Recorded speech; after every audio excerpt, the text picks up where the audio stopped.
देखो, ज्ञान ज्ञान को लेते हैं। ज्ञान भी बुद्धि है, बुद्धि भी ज्ञान ही है। देखो, जिनके पास ना तो श्रद्धा होती है ना ज्ञान होता है, वो महादुखी प्राणियों की लिस्ट में आते हैं। ज्ञान भी नहीं है, पता नहीं है क्या करना है, कैसे जीना है जीवन को, और श्रद्धा भी नहीं। श्रद्धा का मतलब ये है कि भाई ऐसे किसी ज्ञान या व्यक्ति पे श्रद्धा करना जो कि हमें ज्ञान के मार्ग पे ले जाए, दुखों से दूर कर दे, तो वो भी नहीं है और ज्ञान भी नहीं। तो ऐसे आदमी ही महादुखी होते हैं। दुख का कारण बाहर की परिस्थिति नहीं है।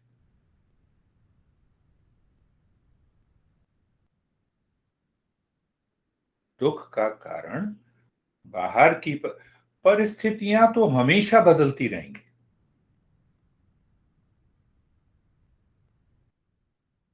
बिल गेट्स को देख लो, क्या परिस्थिति, पैसा ही पैसा है, फिर भी महादुखी। तो ये बात सबसे पहले समझनी है कि मेरे मन को देखना है कि मेरी श्रद्धा है या नहीं है। कौन सी श्रद्धा? श्रद्धा उन व्यक्तियों पर या उस ज्ञान पर जिससे कि हमारा जीवन सुखी हो सके।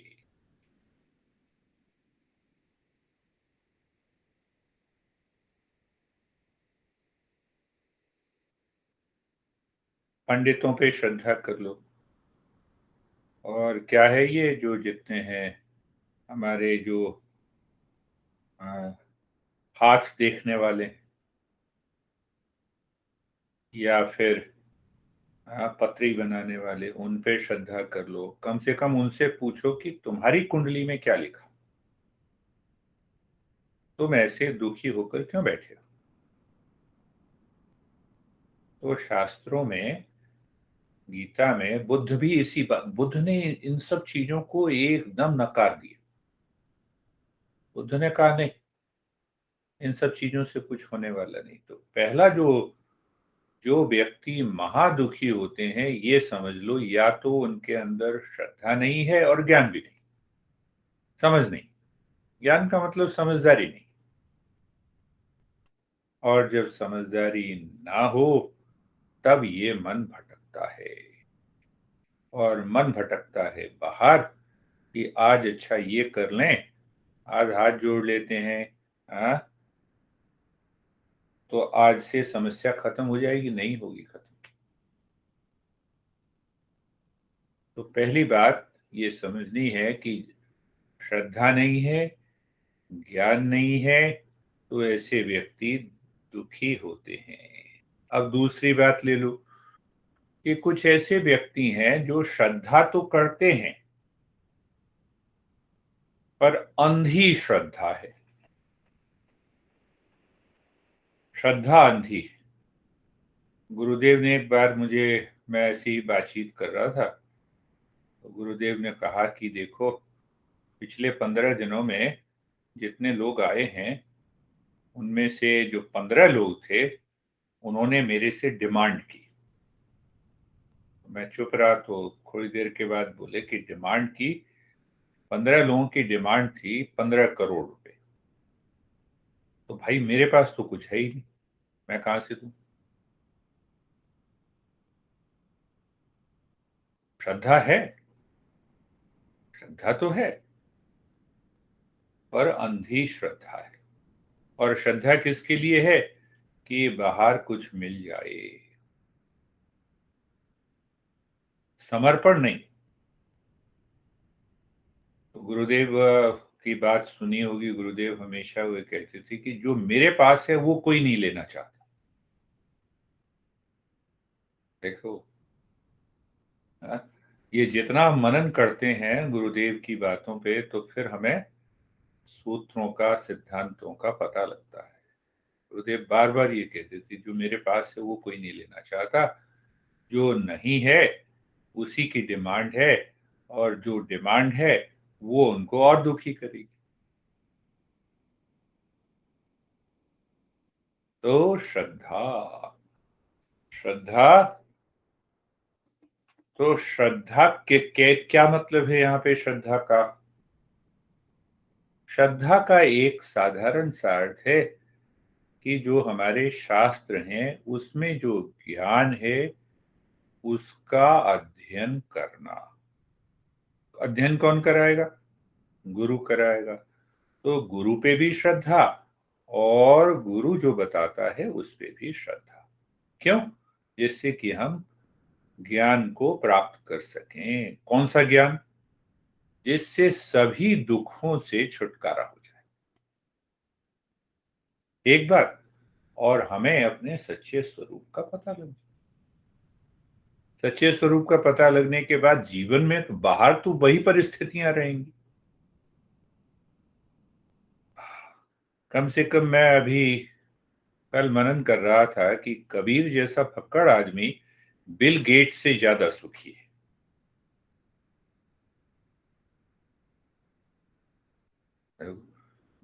बाहर से देखो तो बिल गेट्स के पास सब कुछ है, नंबर वन है। और जब हम उसको देखते हैं तो हमें भी ऐसा लगता है कि हमारे पास भी सब कुछ हो जाए।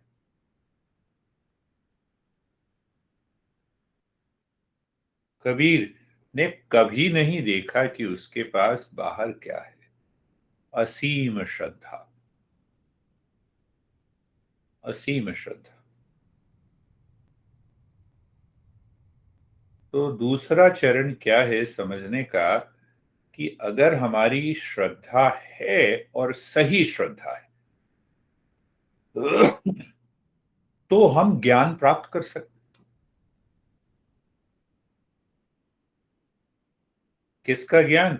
अपना स्व का ज्ञान। अपने जीवन को आनंद से भर सकते हैं अगर श्रद्धा है। पहली अवस्था में ना तो श्रद्धा है ना ज्ञान है, तो वो दुखी आत्मा है। वो दुखी ही रहेंगे, उनको कुछ कहने की जरूरत ही नहीं है। ना वो समझना चाहते हैं, ना वो श्रद्धा रखना चाहते हैं। देश का क्या होगा? अरे अपना क्या होगा पहले ये देख लो। देश का क्या होगा वो बाद में देखेंगे। नहीं, क्योंकि मन बाहर भटकता रहता है। तो इसको रोकना है, ये हमें बार बार चेक करना है कि मेरी श्रद्धा है। कोई बात नहीं, नहीं है तो ज्ञान है, वो भी नहीं है तो हम दुखी रहेंगे। हमारे दुख को कोई नहीं रोक सकता। दूसरा, अगर हम ये कहते हैं कि श्रद्धा है, तो श्रद्धा ज्ञान को प्राप्त करने के लिए होनी चाहिए। कौन सा ज्ञान? कि हम दुखों से छुटकारा कैसे पा सकते हैं, हम अपने अंदर उस आनंद की खोज कैसे कर सकते हैं। देखो अभी ये दोनों आए, सिद्धार्थ और ये इसकी पत्नी आए, वो अपना जीवन जी रहे हैं ना। परिस्थिति उनकी अपनी अलग है, वो अपना, मैं अपना जीवन जी रहा हूं। तो कोई किसी के सुख या दुख का कारण नहीं बनता, हम स्वयं बनते हैं, ये जानना जरूरी है। तो जब श्रद्धा होती है गुरु के प्रति, शास्त्रों के प्रति, तो शास्त्रों में जो ज्ञान है जो वो गुरु से देते हैं, तब बात हम ये समझते हैं। तो श्रद्धा के साथ साथ व्यक्ति की बुद्धि भी सही दिशा में जाए। अगर बुद्धि अ, सही दिशा में नहीं है तो हम जाते रहेंगे गुरु के पास, कुछ होने जाओ, कुछ होने वाला नहीं।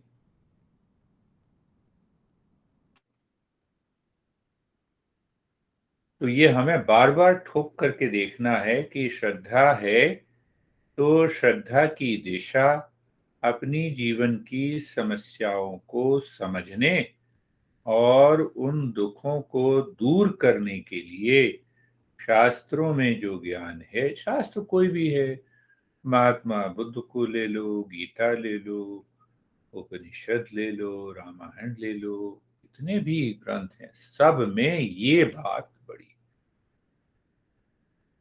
देखो, अब अंधी श्रद्धा है, अच्छा राम वास्तव में हुए थे? तो ये बेवकूफी वाला प्रश्न। राम ने क्या कहा ये इंपॉर्टेंट है, तो ये सही श्रद्धा। कृष्ण हुए थे हमें नहीं मतलब है। जो हिस्ट्री वाले लोग हैं, आर्कियोलॉजिस्ट हैं, वो अपना ढूंढते रहे। हमारा मतलब ये है कि कृष्ण, बुद्ध और राम ने कौन सा ज्ञान दिया।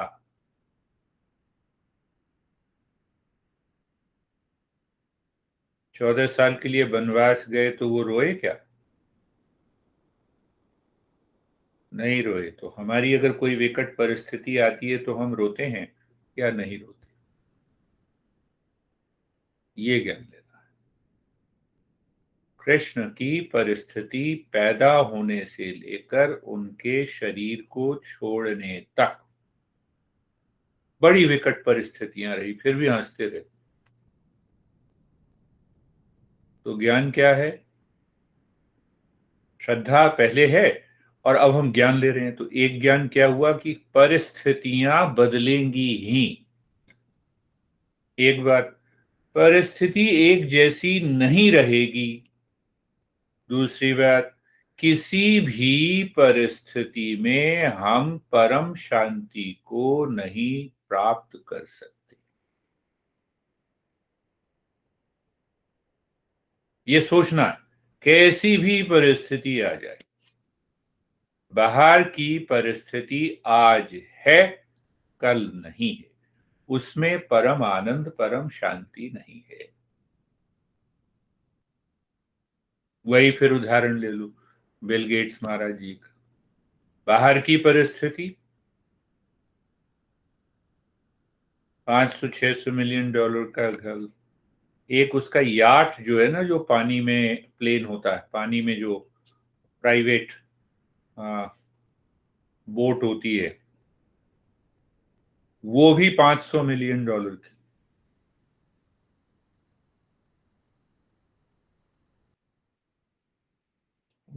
5, 7, 10 प्लेन। ये बाहर की ही परिस्थितियां है ना। बाहर की परिस्थिति अनुकूल क्यों होती है? जबकि हम उस जो हम पसंद करते हैं तो वो परिस्थिति अनुकूल हो गई, और जो परिस्थिति हमारे मन को नहीं भाती वो प्रतिकूल हो गई। देखो, मैंने जब घर लिया तो मैंने कहा 3 बेडरूम का घर लूंगा, एक में हम दोनों प्राणी रहेंगे, एक में भाव्या रहेगी, एक में सिद्धार्थ रहेगा। कुछ दिनों के बाद सिद्धार्थ छोड़ के चला गया न्यू जर्सी से। कुछ दिनों के बाद भाव्या चली गई। परिस्थिति एक जैसी नहीं रहती। तो मैं अब दुखी हूं, तो श्रद्धा अगर है तो हम ज्ञान प्राप्त कर सकते हैं। अब इसका उल्टा ले लो, तीसरे तरह के व्यक्ति होते हैं मेरे जैसे। पहले मैंने कहा नहीं, पहले मुझे ज्ञान चाहिए, श्रद्धा बाद में होगी। ये भी हो सकता, ये भी हो सकता। कि नहीं नहीं, हम गए, मैं गुरुदेव को बड़ी संदेह से देखता था, प्रश्न भी करता था। खाली ये नहीं कि भाई अंधी श्रद्धा हो गई। मैंने कहा, कैसे?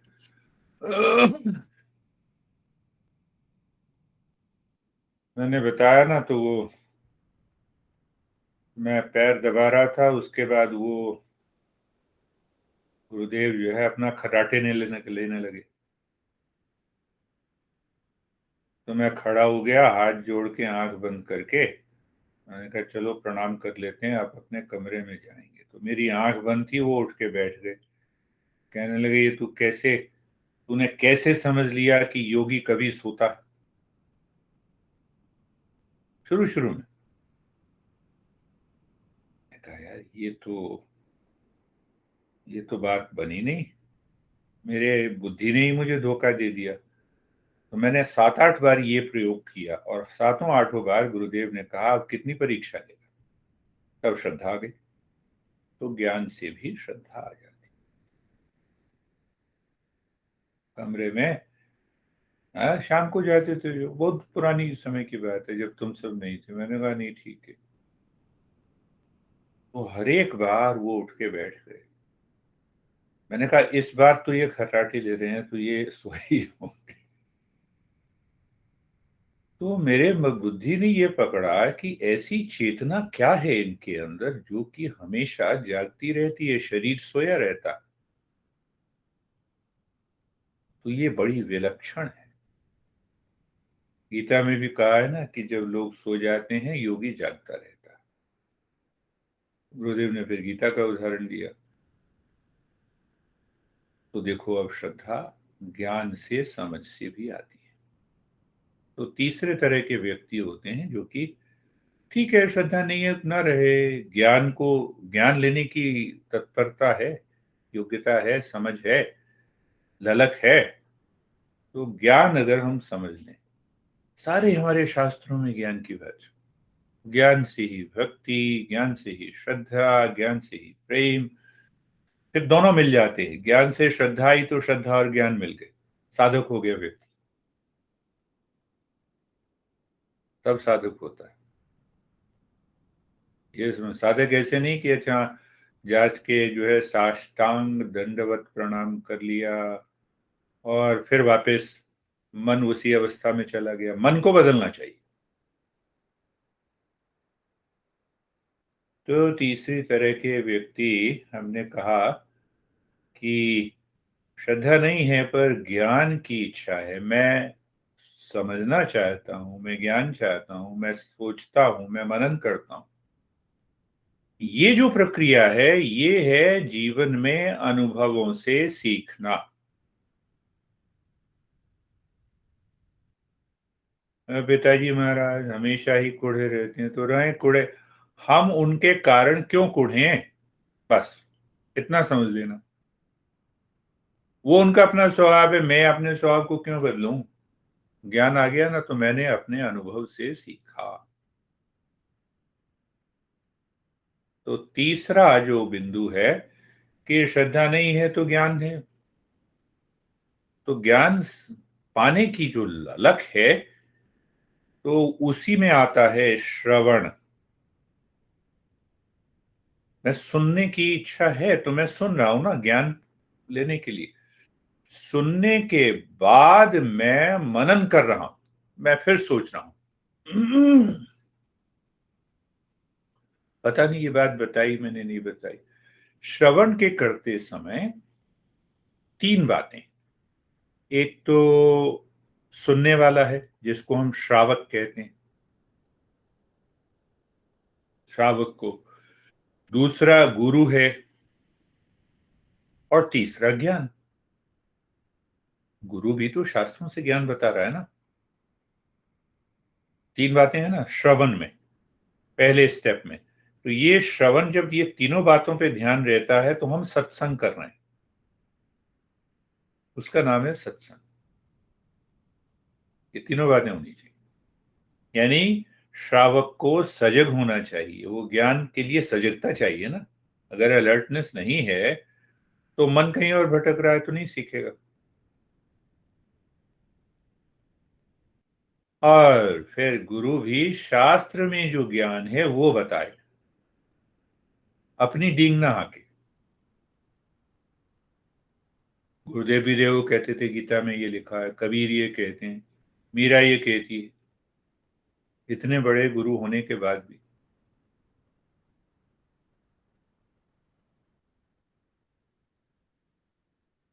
तीन बातें हो गई। अब देखो जरूर गुरु कहाँ आता है।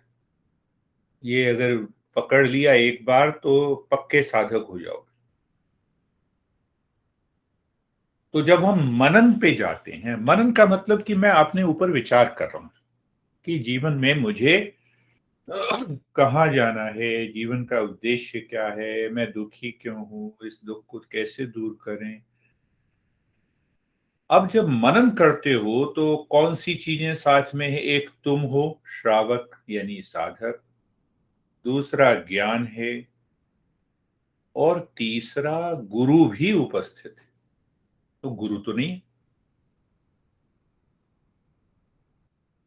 हम मनन कर रहे हैं आंख बंद करके और गुरु तो साथ में नहीं बैठा, तो गुरु कहां से आ गया?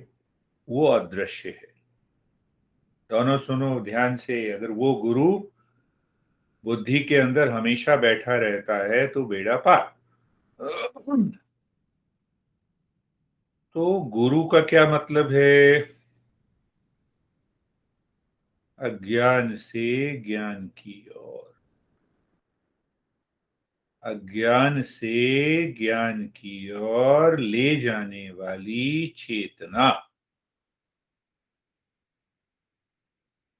तो तुम आंख बंद करके भजन कर रहे हो तो ज्ञान है, तुम हो।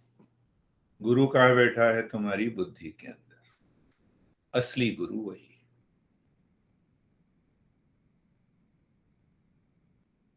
जब तक उस असली गुरु के प्रति जागोगे नहीं तो कल्याण नहीं होने वाला। असली गुरु। पर मुझे अभी तक ज्ञान नहीं हुआ, इसीलिए बाहरी गुरु को मैं हमेशा साष्टांग दंडवत प्रणाम करता हूं, उसके प्रति मेरी श्रद्धा है, रहेगी अनंत काल। क्यों? क्योंकि वो मुझे याद दिलाता रहता है। वही गुरु मेरा सच्चा अस्तित्व है। तो दैनिक जीवन में, बाह्य जीवन में हम गुरु की उपासना करते हैं, भजन कीर्तन और उनका ध्यान करते हैं, और मनन करते समय वही गुरु हमारी बुद्धि के अंदर उपस्थित होता है, जो हमें ज्ञान की तरफ ले जाता है।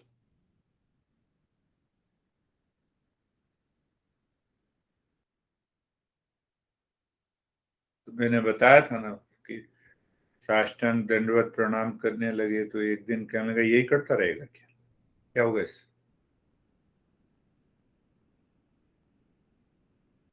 मन में कुछ बात जा रही है, नहीं जा रही?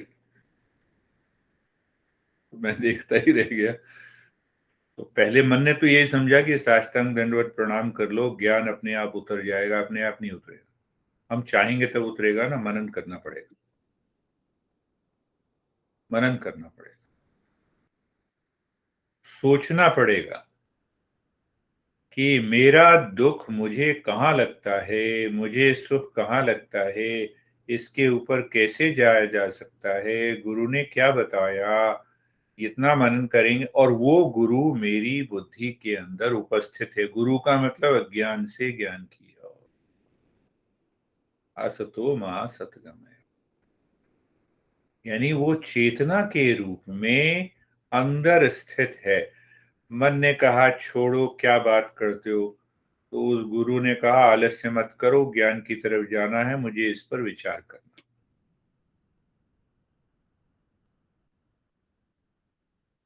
कौन सा गुरु? जो यहाँ बैठा हो।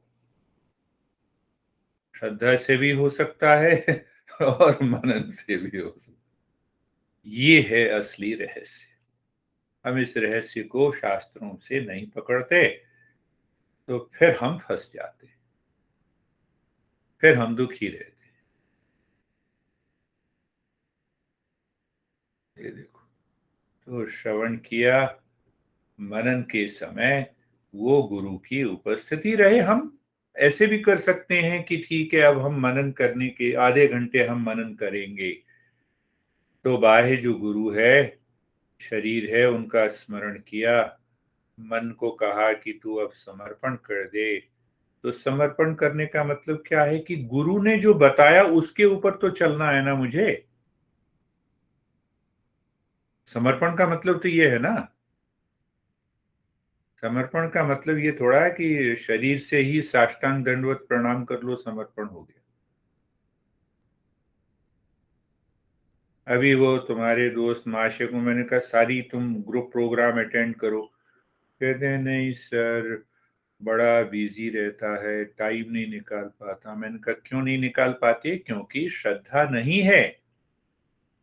हाथ तो जोड़ते हो, हाथ जोड़ने से क्या होगा? श्रद्धा कहाँ है? दूसरी चीजों में, इसीलिए टाइम नहीं है।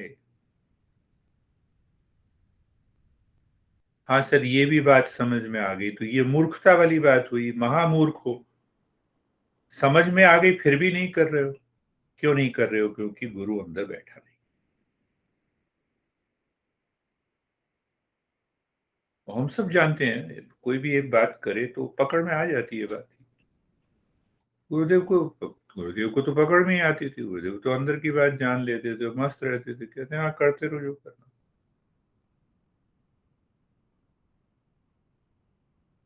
तो श्रवण और मनन जब इस तरह के से होगा, तब ये मन ध्यान को छोड़ ही नहीं सकता। फिर अपने आप ही वो एजेंडा में टाइम फिक्स हो गया, नहीं करना ही है। अच्छा, आज व्यस्तता है तो 1 घंटे कब खाली है, उसी समय करूंगा। ऐसा व्यक्ति साधक होने लगता है, और साधक कभी असफल नहीं होता। देखो कहाँ से हम गए। तुम देख लो, जो व्यक्ति संसार में दुखी है, ब्लेम करता है, कंप्लेन करता है, रिएक्ट करता है, उसके पास ना तो श्रद्धा है ना ज्ञान है।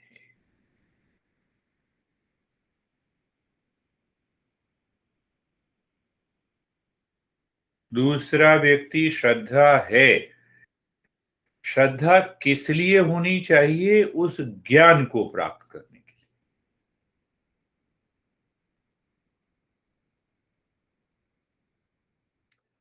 अभी एक सज्जन ग्रुप सेशन अटेंड करते थे, कुछ महीने पहले की बात है। ऐसी बाहर से श्रद्धा दिखाते थे कि मैं हैरान हो जाता। मैंने कहा सबसे बड़ा चेला मेरा यही है।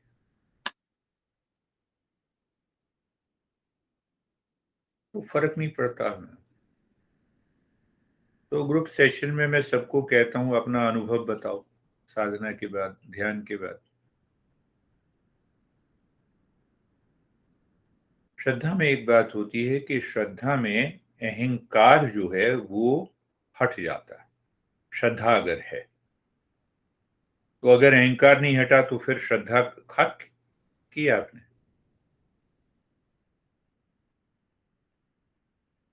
तो इन महाशय ने 3-4 महीने पहले खूब गालियां दी।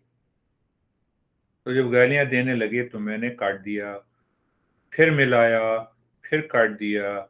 सुनी नहीं। अब गालियां क्यों दी? कहते हैं सर, आप जितने आपके अमेरिकन चेले हैं उनको आप ज्यादा मानते हैं, मुझे नहीं मानते।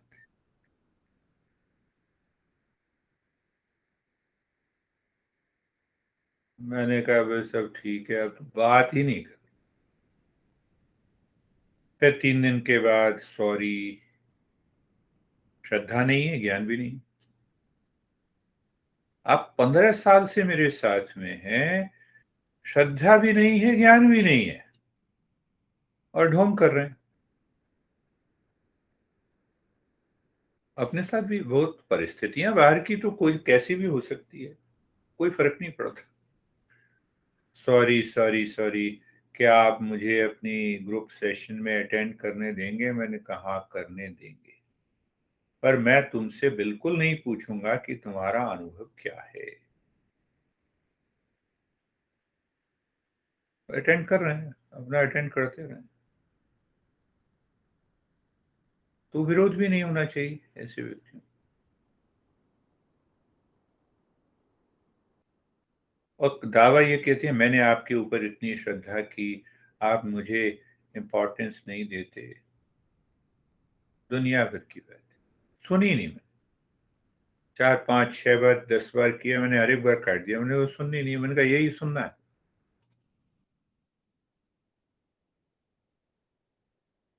ये अभी घटा है 3-4 महीने पहले। अटेंड कर रहे हैं फिर करते रहें। तो तीसरी बात यह है कि श्रद्धा नहीं है तो ज्ञान है, उस ज्ञान से श्रद्धा होनी शुरू हो जाएगी, जबकि हम अपने अनुभवों से सीखेंगे। अब उसने माफी तो मांग ली, क्या उस माफी से उसने कुछ सीखा? सीखा तो जीवन में बदलाव आ जाएगा, पर मुझे ऐसा लगता नहीं है कि सीखा। चौथी बात, अब चौथी बात क्या है कि आपके अंदर क्या है, श्रद्धा भी है, ज्ञान भी आ गया, दोनों को मिला दो, विवेक हो जाए। पिछली बार हमने विवेक की बात की थी ना, तो मैंने कहा कि इस ढंग से समझें। श्रद्धा नहीं है, तुम्हारा मन ये कहता है। देखो क्या होता है कि मैं करीब करीब 100 संतों से मिला ऋषिकेश में, हरिद्वार में। स्वामी असंगानंद जी थे, हाँ, फिर एक लल्लन बाबा आसाम में थे, एक स्वामी जी, मैं गया था तमिलनाडु, वहां थे। फिर हमारे महर्षि, क्या महर्षि अरविंद पौंडीचेरी में मैं बहुत दिनों रहा। हम्म। फिर एक यूजी कृष्णमूर्ति की बात मैंने बताई, उनके साथ में 2-3 महीने रहा। तो सभी संतों की श्रेणी में आए ना। तो उन सारे संतों में मन जिसके साथ जुड़ जाए, अटैच हो जाए, भाव विभोर हो जाए, वो गुरु हो गए।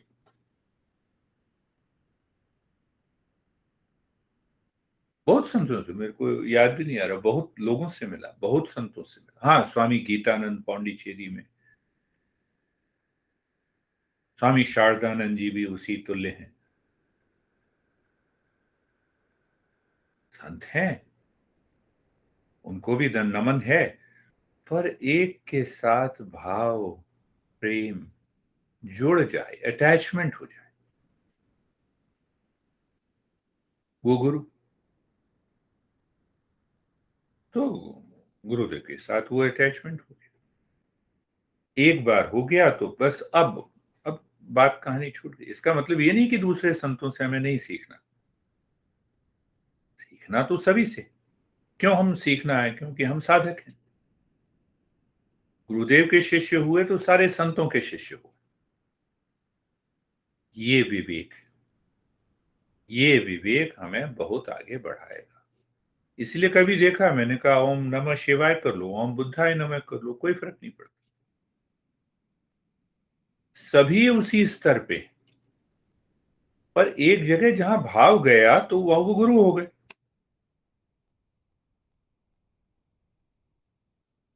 तो ऐसी अवस्था आने से विवेक जागृत हो जाता है। विवेक जब जागृत हो जाए तो बेड़ा पार हो गए। हम, दुखों का अंत हमारे जीवन में होगा ही। इतना आत्मविश्वास भी आ जाए, ऐसी श्रद्धा हो कि हम ऐसे गुरु के साथ हैं, तो बेड़ा पार होगा ही। ऐसा भाव आ जाए तो ये भाव क्या करेगा, बाहर वाले गुरु को यहां बिठा देगा। और फिर हम मनन कर रहे हैं तो गुरु बैठा हुआ निर्देश कर रहा है। छोटे छोटे बदलाव आएंगे। वहां 15-20-25 साल पहले 4 बजे उठ गए, मन ने कहा नींद आ रही है, 1 घंटे और सो जाओ। गुरु नहीं बैठा। गुरु बैठा होता तो कैसे सोने देता।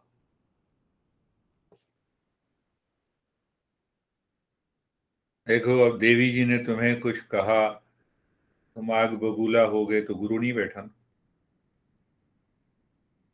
गुरु के बैठने से व्यवहार में बदलाव आना ही चाहिए। नहीं आया तो गुरु नहीं, श्रद्धा नहीं। बाहर कुछ भी करते रहो।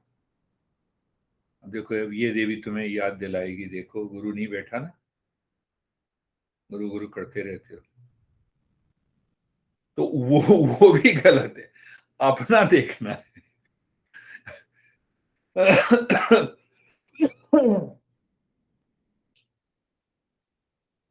अरे आज जाप नहीं किया, बहुत पुरानी बात है, अरे गुरु नहीं बैठा। जो मैंने संकल्प किया था ये करना ही है, तुम्हारे मित्र कहते नहीं टाइम नहीं है, गुरु नहीं बैठा। ओशो ओशो करने से क्या होगा? वो ओशो को यहां बैठना चाहिए ना।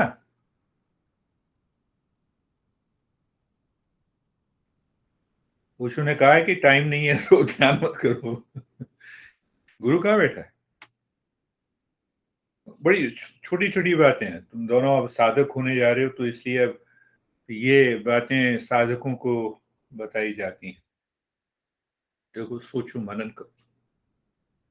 तो मैंने बड़ा धीरे धीरे मन में मैंने कहा, देखो गुरु नहीं बैठा।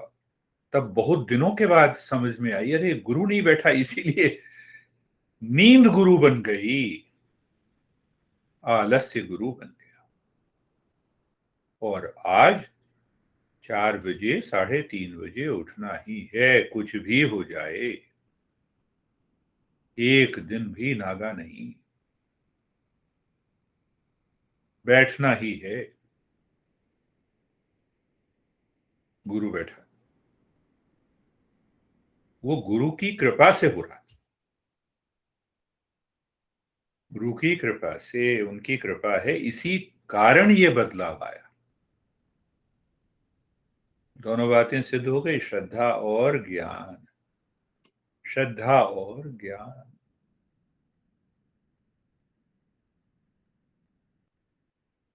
देखो ये कहानी है जीवन की।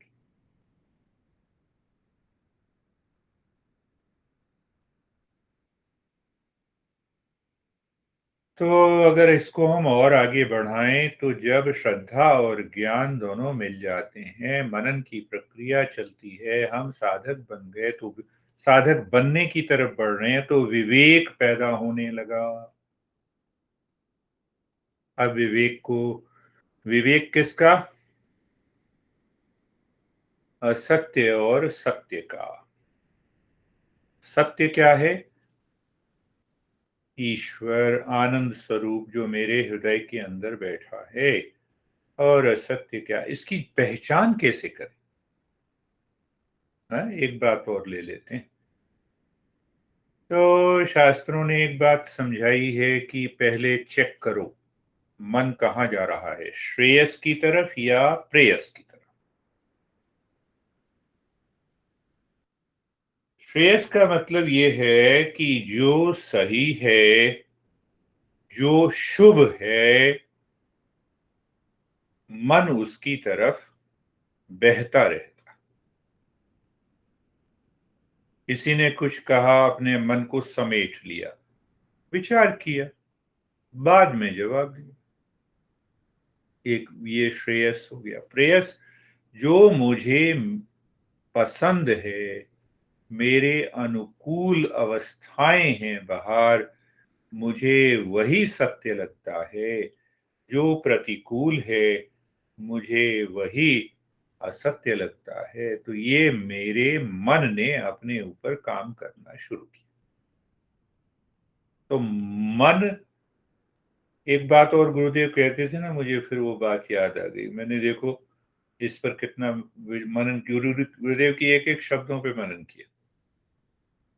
याद आ गई मुझे, गुरुदेव क्या कहते थे, तुम्हें भी याद होगा, मन मुख या गुरुमुख।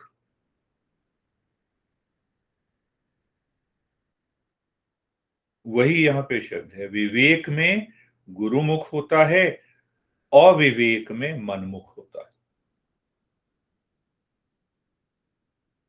अविवेक में व्यक्ति प्रेयस की तरफ भागता है, विवेक में गुरुमुख में व्यक्ति श्रेयस की तरफ भागता है।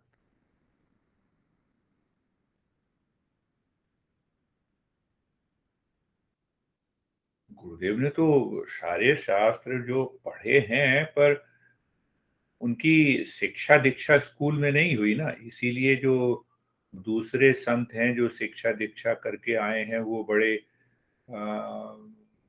बड़े उनका प्रेजेंटेशन जो है वो लगता है कि बड़ा सिस्टमेटिक है। गुरुदेव तो अखड़ में थे, कबीर की तरह।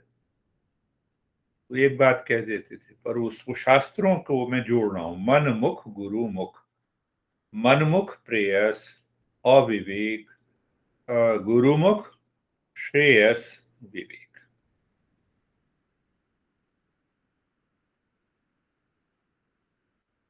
24 घंटे ये विवेक रहना चाहिए। सत्य और असत्य का 24 घंटे अगर रहेगा तो गुरु 24 घंटे रहेगा, वही गुरु का स्मरण हो गया। एक तो स्मरण बाहर है, हाँ? गुरु का मंत्र हो गया, गुरु की आकृति हो गई, गुरु के प्रति नमन का भाव हो गया, ये पहली अवस्था है। अब दूसरी अवस्था है कि वो श्रद्धा और ज्ञान के साथ गुरु बीच में बैठा।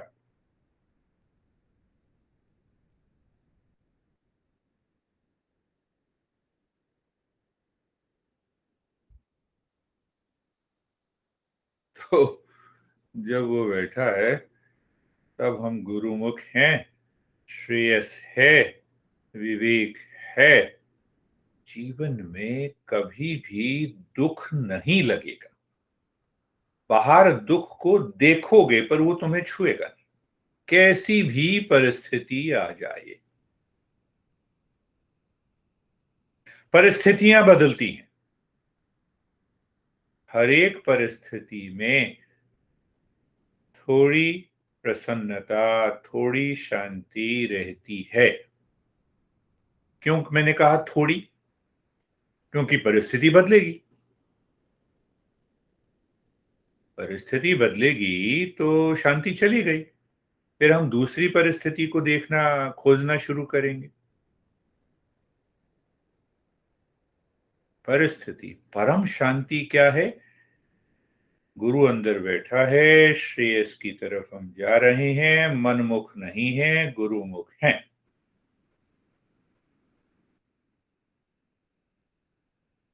तो इसका असर क्या होगा जीवन में? कोई समस्या आ गई, ऐसी समस्या परिस्थिति बाहर आ गई जिसमें कि मन को दुखी होना चाहिए, पर मन दुखी नहीं होगा क्योंकि मन गुरुमुख है। उसका प्रभाव मन के ऊपर बाह्य परिस्थितियों का प्रभाव नहीं पड़ेगा।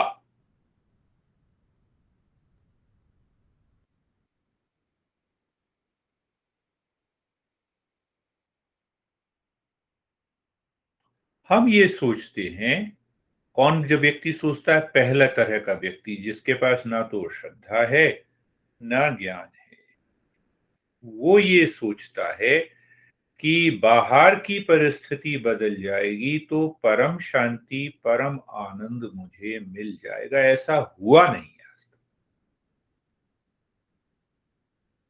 बाहर की परिस्थिति बिल गेट्स ने बदली ना, कहाँ है आनंद? बाहर की परिस्थिति, राम को देखो, 14 साल का वनवास। बाहर की परिस्थिति देखो, बुद्ध का शादी की, बच्चा हुआ राहुल, और एक रात दोनों को देखते देखते उसने कहा बाय बाय टाटा, अब मैं परम आनंद की खोज में जा रहा हूं। पूरा राजपट छोड़ दिया।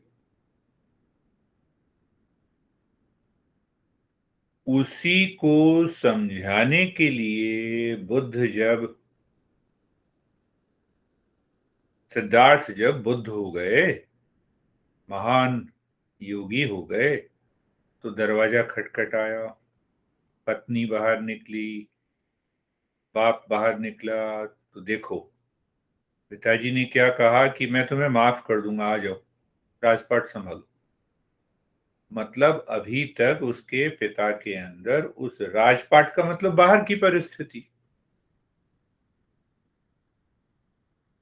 बाहर की परिस्थिति, तो उनके मन में था बाहर की परिस्थिति से आनंद मिलेगा। पत्नी ने भी कहा कि चलो मैं भी माफ करती हूँ। तो बुद्ध ने कहा मैं आया नहीं हूं राजपाट करने, मैं तो तुम दोनों को लेने आया हूं ये समझाने की बाह्य परिस्थिति में परम शांति आनंद नहीं है। तुम मेरे साथ चलो, मैंने खोज कर ली है, मैं तुम्हें बता दूंगा। दोनों नहीं है, श्रद्धा भी नहीं थी, ज्ञान को पाने की इच्छा भी नहीं थी। हाँ, पत्नी कहेगी अरे मैंने तो तुम्हें कितनी बार हाँ देखा है कि तुम भोग विलास में डूबे रहे, तुम क्या सिखाओगे मुझे। पत्नी ने ये सोचा, और पिता ने सोचा कि ये तो छोटा है मेरे से, बेटा है, मैं ये मुझे क्या ज्ञान देगा।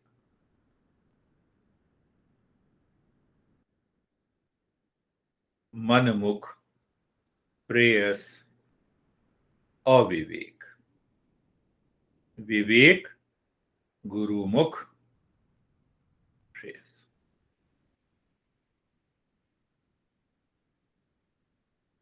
ऐसी अवस्था में मन की ऐसी अवस्था रहे तो क्या हो जाता है कि ये मन शुद्ध हो गया।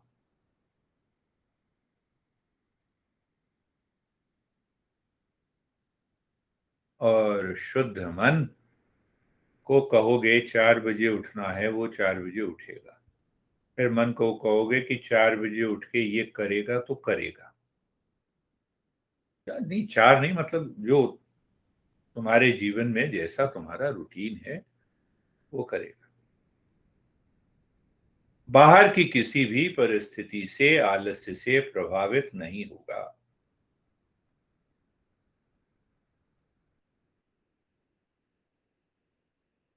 क्यों नहीं होगा? क्योंकि गुरु अंदर बैठा है। तो बाह्य गुरु की उपासना, साष्टांग दंडवत, ये सब अच्छे हैं, पर ये बाहर करने के बाद अगर वो गुरु हमारे अंदर नहीं बैठा है तो 50 साल करते रहो, कुछ नहीं होने वाला।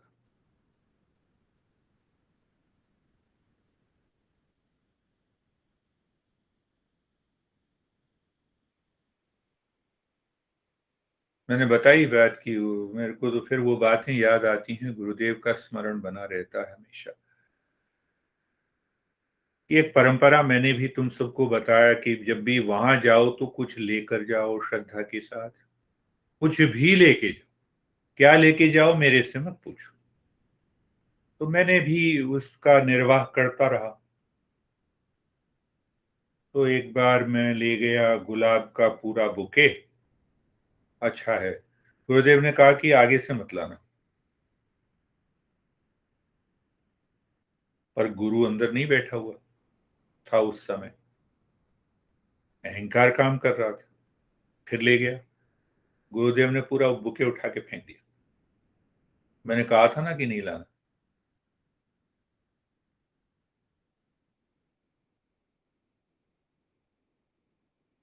तो बाद में कहने लगे ये बुके बुके बहुत हो गया, अब अपने को साथ लेके आओ और उसको गिराओ, अपने का समर्पण करो। जिसको तुमने, जो अपने शरीर मन बुद्धि अहंकार जिसको तुमने अपना समझा है, इसका अर्पण करो, तो जीवन में बदलाव आएगा।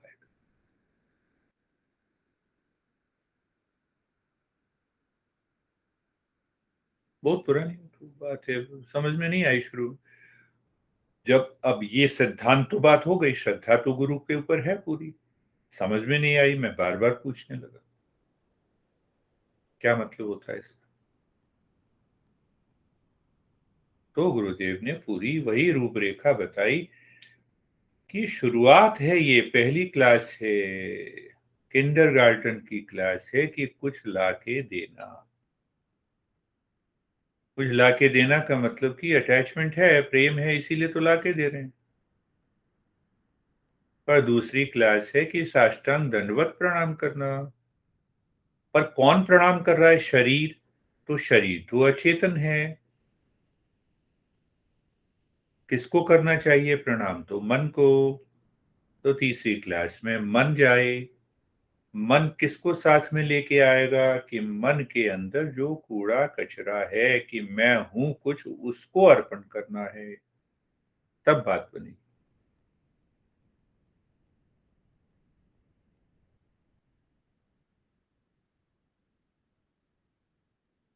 तो बात समझ में आई।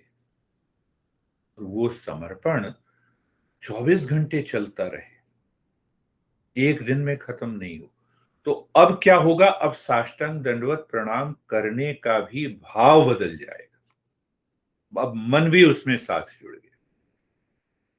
अब जब मैं हूं ही तेरा, तो जो मैं लाके दूंगा वो तो दूसरी चीज हुई।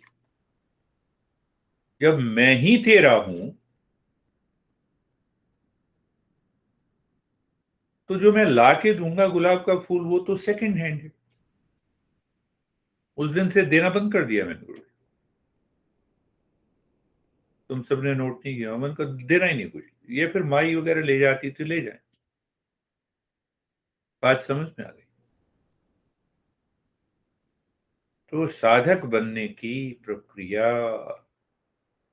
सत्संग सुनने से, श्रवण से वो विवेक जागृत होता है। और आज हमने चर्चा की वो विवेक के पीछे कौन कौन से ऐसे स्टेप्स हैं जिनके कारण ये विवेक जागृत होता है। विवेक हमेशा गुरुमुख रहेगा, गुरुमुख जो रहेगा हमेशा श्रेयस की तरफ यात्रा करेगा।